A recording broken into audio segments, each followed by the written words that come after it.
Hello students, कैसे हैं आप। आज एक बार फिर SCERT के सहयोग से एजुसेट पर प्रसारण के लिए आज के इस वीडियो लेसन में आपका स्वागत है। प्यारे बच्चों, आज हम बात कर रहे हैं छठी कक्षा के बच्चों से। छठी कक्षा के बच्चों के लिए उनका नई कक्षा में हम हार्दिक अभिनंदन करते हैं, स्वागत करते हैं।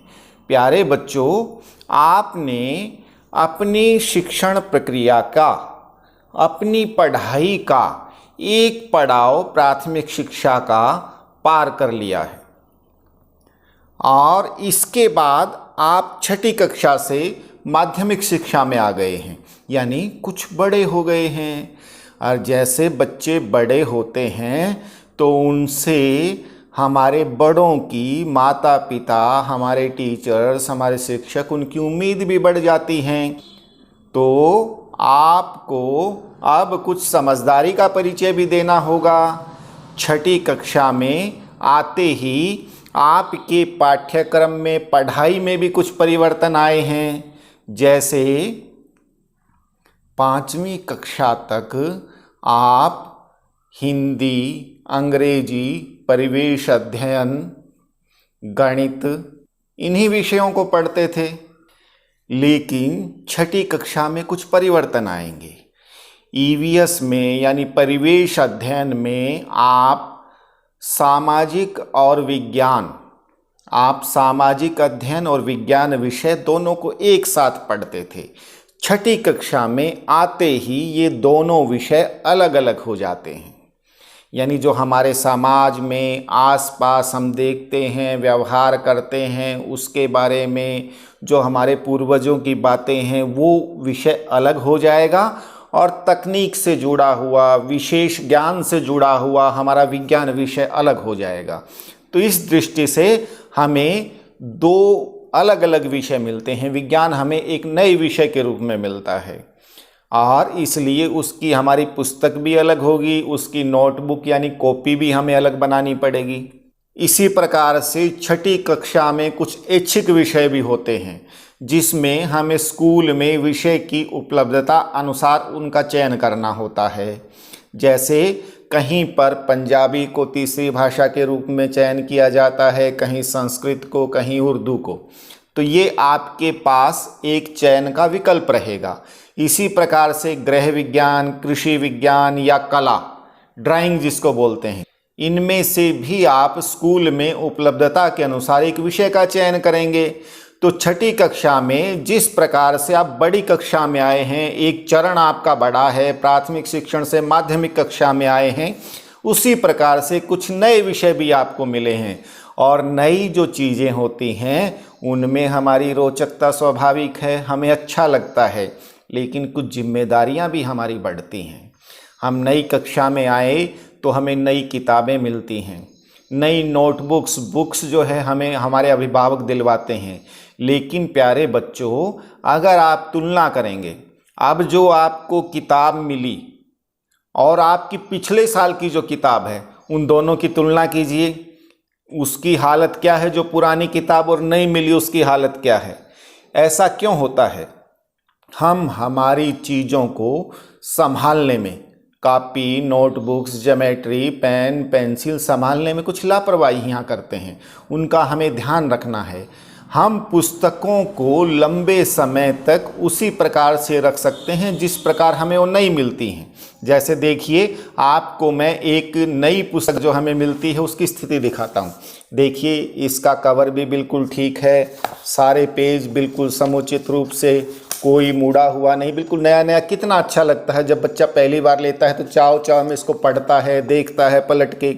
लेकिन अब मैं आपको एक ऐसी पुस्तक दिखाता हूं जो बच्चे ने पूरा साल पढ़ी है। उसकी देखिए क्या स्थिति है। कवर अपने स्थान पर नहीं, आगे पीछे पृष्ठ फटे हुए। क्या हमें ऐसी ही किताब दी गई थी? प्यारे बच्चों, हमारा दायित्व बनता है हमें जो कॉपी, जो नोटबुक, जो किताब, जो बुक्स हमें दी जाती है, हमारे स्कूल से मिले, हमारे पेरेंट्स अभिभावक हमें दिलवाएं, हम उसकी समुचित देखभाल करें। और उसका तरीका क्या है? केवल हमें कोई विशेष मेहनत नहीं करनी पड़ती। हम हर रोज़ अपने शरीर की भी देखभाल करते हैं, हम कुल्ला मंजन दातुन करते हैं, हम साफ कपड़े पहनते हैं। हमें थोड़ा सा हर रोज़ एक नियम बना लेना चाहिए कि हमारे बैग में, हमारे स्कूल बैग में, थैले में जो बुक्स नोटबुक्स हैं उनको भी हम थोड़ा सा समय दें। एक बार उनके कवर चेक कर लें, उनके ऊपर अखबार के, अबरी के, प्लास्टिक के, ब्राउन पेपर के कवर हम चढ़ा सकते हैं। बिल्कुल सरल सा तरीका है। आप अपने किसी चाचा जी से, स्कूल के टीचर से, अपने सहपाठी से सीख सकते हैं और इस प्रकार से करके आप अपनी किताबों को लंबे समय तक सुरक्षित रख पाएंगे। और किताबें सुरक्षित रहेंगी तो इसका लाभ भी हमें ही मिलने वाला है। कारण क्या है? हम पढ़ते पढ़ते जब साल के अंत तक पहुंचते हैं, अगर हम किताबों की देखभाल नहीं करेंगे तो उनमें से कुछ पृष्ठ, कुछ पेज फट जाएंगे, तो परीक्षा के लिए तैयारी हम किससे करेंगे? फिर कहीं न कहीं वो हमारे परीक्षा में प्रदर्शन पर प्रभाव डालेंगे। इसलिए हमें किताबें लेते ही आरंभ में ही उनकी देखभाल करने की आदत बना लेनी चाहिए। उनके ऊपर कवर चढ़ाएं या अपने बड़ों के सहयोग से उसकी सिलाई भी कर सकते हैं। और बच्चों के अंदर सामान्यतः एक प्रवृत्ति और देखने को मिलती है। प्यारे बच्चों, आप शुरुआत में नई कॉपी बनाते हैं, नोटबुक बनाते हैं, तो उसमें भी कई बार देखा गया है कि बच्चे शुरुआत में लिखते हुए पहला पाठ बहुत ध्यान से नई कॉपी में साफ साफ राइटिंग में अच्छे लेख में लिखेंगे प्रश्न उत्तर, और जैसे जैसे समय बीतता जाएगा आखिरी तक उनकी लिखाई ऐसी हो जाएगी जल्दबाजी में काम करना। आप जिस प्रकार से किताब को नया लेकर के कोशिश करें कि जब हमारा सत्र खत्म हो, जब हमारी वार्षिक परीक्षा हो, जब हमारी कक्षा में परिणाम आए, उस समय तक वो पुस्तक उसी स्थिति में रहे, उसी प्रकार से हमें हमारी नोटबुक्स, कॉपियों के लिए भी प्रयास करना है। उनके ऊपर भी हम कवर चढ़ाएं और आरंभ से लेकर अंत तक मन लगा करके उनमें उसी प्रकार से काम करें।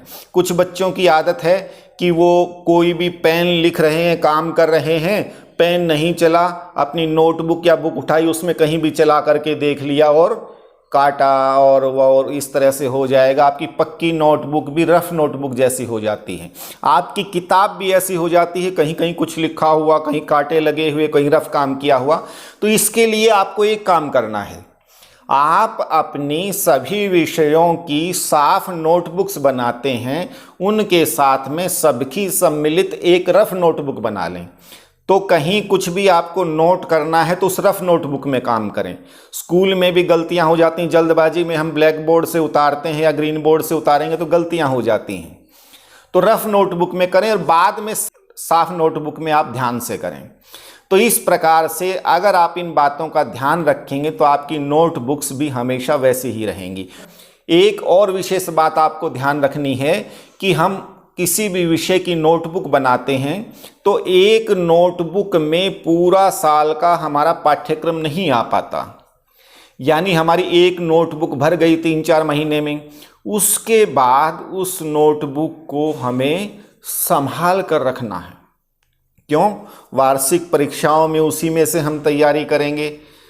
उनको कम से कम हम हमारी वार्षिक परीक्षा तक अवश्य संभाल के रखें। नोटबुक्स में से पेज को फाड़ना नहीं चाहिए, क्योंकि नोटबुक्स की जो बाइंडिंग होती है वो ऐसे होती है कि उसका हर पृष्ठ एक युग्म होता है, जोड़ा होता है। एक तरफ से अगर हम एक पृष्ठ को फाड़ लेंगे तो दूसरी तरफ का पृष्ठ अपने आप निकल जाएगा। हम पीछे से देख करके कोई ज़रूरत पड़ी और उसमें से फाड़ लिया, और आगे फिर जहाँ पर हमारे पाठ के प्रश्नों के उत्तर लिखे हुए हैं, हमारे कुछ सवाल हल कर रखे हैं जिसमें हमारा ज़रूरी काम है, वो पृष्ठ भी उससे निकल जाएगा। इसलिए हमें अगर कभी किसी कागज़ की आवश्यकता हो करने के लिए तो हमें हमारी पक्की नोटबुक्स हैं, फेयर नोटबुक्स हैं, उनके पृष्ठ नहीं फाड़ने चाहिए। उनके कवर के ऊपर पीछे कहीं भी कलम चला के, पेन चला के नहीं देखना चाहिए। इसके लिए अगर हमारा पेन नहीं चलता है तो रफ नोटबुक में चला करके हम देख सकते हैं। ऐसा नहीं कि सभी नोटबुक्स को हम रफ बना लें। और प्यारे बच्चों, अब आपने पिछले सत्र में ऑनलाइन पढ़ाई की है और इस सत्र की शुरुआत भी ऑनलाइन पढ़ाई से हो रही है। उम्मीद है आप सभी इसके अभ्यस्त हो चुके होंगे, बहुत कुछ सीख चुके होंगे इसका प्रयोग कैसे किया जाता है। फिर भी कुछ बातें मैं आपको ध्यान दिलाना चाहूँगा कि ऑनलाइन पढ़ाई अब हमारा पढ़ाई का एक बहुत अच्छा सुंदर विकल्प है। अगर नियमित रूप से विद्यालय चलेंगे तो भी हम इसका प्रयोग करके हम हमारे शिक्षकों से, हमारे शिक्षिकाओं से, टीचर से संपर्क में रह सकते हैं। इसकी एक सबसे बड़ी खूबी तो यह है, खासियत तो यह है कि जैसे हमारा स्कूल चलता है वो एक निश्चित समय पर चलता है, 8 से 2 या 3 जो भी समय है। उसके बाद हमें अगर कुछ पूछना हो, समझना हो तो टीचर हमारे सामने नहीं होता। इसके अंदर ऑनलाइन पढ़ाई में वीडियो आपके पास सेव है, लिंक आपके पास सेव है, आप कभी भी उसको रिप्ले करके दोबारा से चला करके देख सकते हैं। ये एक बहुत बड़ा फ़ायदा है। तो हमें केवल यह नहीं सोचना कि ऑनलाइन पढ़ाई क्या है, इससे कुछ नहीं, इसके बहुत फ़ायदे हैं। इसमें आपको टीचर से प्रश्न कुछ पूछना है तो कुछ बच्चों को बड़ा हेजिटेशन होता है, क्लास में, भीड़ में, बीच में खड़े होकर पूछते हो, सकुचाते हैं। इसमें आप अकेले संवाद कर रहे होते हैं अपने टीचर से, अकेले बातचीत कर रहे होते हैं। आप नीचे कमेंट बॉक्स में टिप्पणी डाल सकते हैं, उनके व्हाट्सएप पे मैसेज कर सकते हैं। इस प्रकार से एक भय, एक संकोच की भावना समाप्त हो सकती है। एक तो समय की बाध्यता समाप्त हुई, एक संकोच की भावना समाप्त हुई। इस प्रकार से इस तकनीक में एक और सबसे बड़ी विशेषता है कि इसमें आप बहुत सी नवीनतम विधियों का प्रयोग कर सकते हैं। ऐसे कक्ष के अंदर टीचर जो चीज़ें आपको नहीं दिखा सकता, मान लीजिए आपको राष्ट्रीय पशु के बारे में पढ़ाया जा रहा है, आपको ताजमहल के बारे में पढ़ाया जा रहा है, तो कक्ष में शेर ला करके नहीं दिखाया जा सकता। तो उसके लिए आपको इस वीडियो टीचिंग में, ऑनलाइन टीचिंग में आपको वो पिक्चर्स अवेलेबल हो सकती हैं, टीचर दिखा सकते हैं। तो इसका बहुत लाभ है, लेकिन वो लाभ तभी है जब आप इसका लाभ सही तरीके से उठा पाएंगे। आपको एक बात का ध्यान रखना है, क्योंकि छोटे बच्चों के पास सामान्यतः हमारे मध्यम वर्गीय परिवारों में एंड्रॉयड फ़ोन्स नहीं होते जिनके अंदर हम इंटरनेट और ये हमारे वीडियो लेसन्स देख सकें, ऑनलाइन टीचिंग देख सकें। हमारे बच्चे किसी न किसी रूप में अपने अभिभावकों पर, अपने बड़ों पर आश्रित होते हैं और अपने बड़ों को भी अपना कार्य करना होता है। फ़ोन से संबंधित उनकी भी कुछ जिम्मेदारियां हो सकती हैं। तो इसलिए आपको केवल कुछ समय ही फ़ोन मिलता है। तो जब भी, जिस भी समय आपके अभिभावक आपको फ़ोन उपलब्ध कराएं, तत्काल उसी समय आप उस फ़ोन को ले करके साथ में अपनी नोटबुक लेकर के बैठें। ये ध्यान रखें, क्योंकि आपके मम्मी पापा, बुआ या जो भी चाचा हैं आपको फ़ोन देंगे आधा घंटा, 1 घंटा, 2 घंटा, इससे ज़्यादा नहीं देंगे सारा दिन। आप लेसन्स को बार बार हो सकता है नहीं देख पाएँ, तो आप साथ में अपनी बुक और नोटबुक ले लें।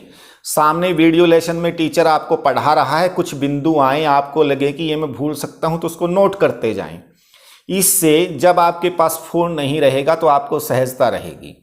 तो साथ में बुक और नोटबुक लेकर के बैठें और बिंदुओं को नोट करते रहें। कठिनाई के जो बिंदु हैं उनको भी नोट करें, ताकि आप अपने शिक्षक के पास संदेश भेज सकें कि मुझे ये बात समझ में नहीं आई, और उसको रेक्टिफाई कर सकें, उनको फिर अगले लेसन में आपको समझा सकें।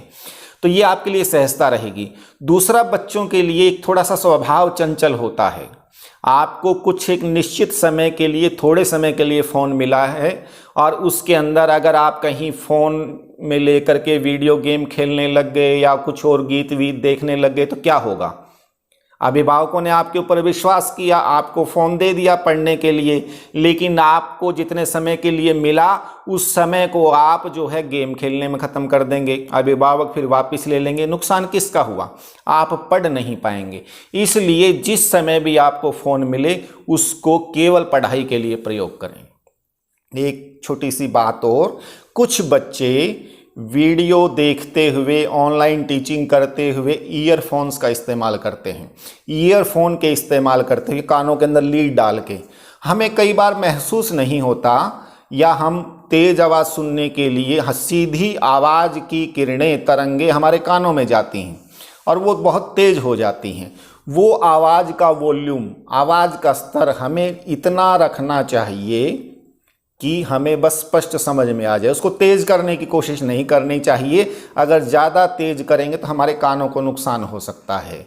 और इसी प्रकार से फ़ोन की ब्राइटनेस, चमक जो होती है उसको भी संतुलित रखें। और अगर आप इन बातों का ध्यान रखेंगे तो ऑनलाइन टीचिंग भी आपके लिए एक वरदान साबित हो सकती है।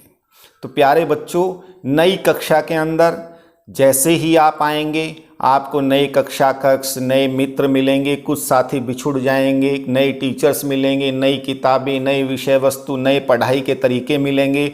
और ये जो कौतूहल, ये जो उत्साह है हमें सारा साल बना के रखनी है और पढ़ाई में इतना मन लगाना है हमें, ताकि आने वाले परीक्षा परिणाम में हम अपना सर्वश्रेष्ठ प्रदर्शन कर पाएँ। ओके स्टूडेंट्स, मिलते हैं फिर एक नए लेसन के साथ। तब तक बाय।